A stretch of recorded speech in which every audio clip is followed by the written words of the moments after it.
ikaw ba yung na-push na maging breadwinner sa pamilya or lahat kayo nag-push talaga?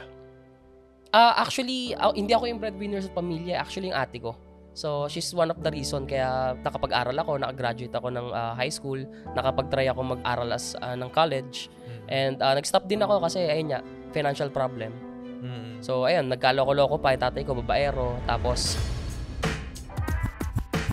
Podcast na naman with Gerald at Brian. Aral lang pulutan sa inuman at kwentuhan.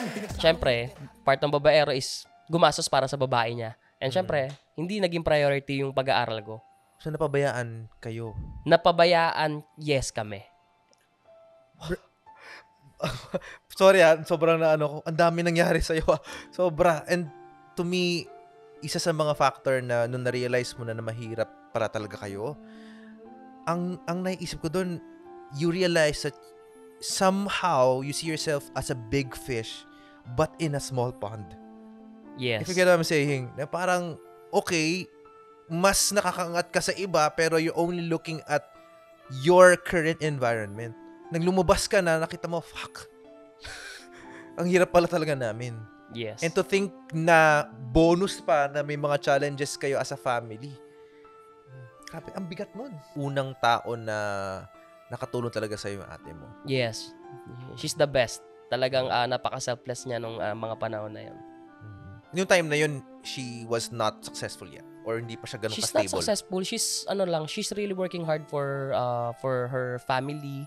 Grabe. And, so may family siya nung time na tinutulungan? Yes, may asawa siya and napakabait din ng asawa niya. Actually, dalawa sila nagpaaral din sa akin. And ayun, sobrang blessed ko lang sa kanila dahil tinulungan talaga nila ako. Alam mo, kahit di ko pa nakikilala yung kapatid mo, yung totoo, I admire your sister because that's not easy being the breadwinner.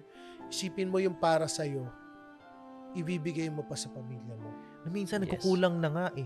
Kaya nga. Ibigay mo pa respect willingly, lovingly. Yes.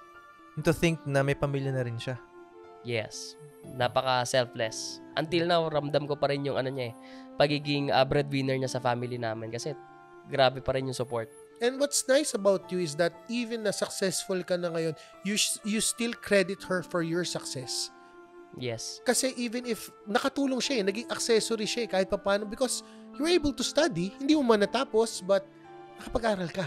Yes. Diba? So would you say na tumanaw ka ba ng utang na loob sa atin mo? Yes, of course. Syempre, bumabawi rin ako sa kapatid ko. So, right now, as a family, minsan ako na yung nagtitreat sa family, paglalabas kami. And syempre, pag pupunta sila sa restaurant, ako bahala.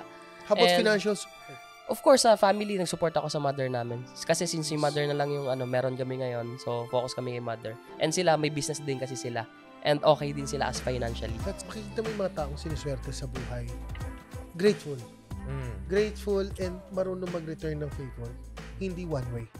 Diba? Ang galing. What goes around comes Comes around. around.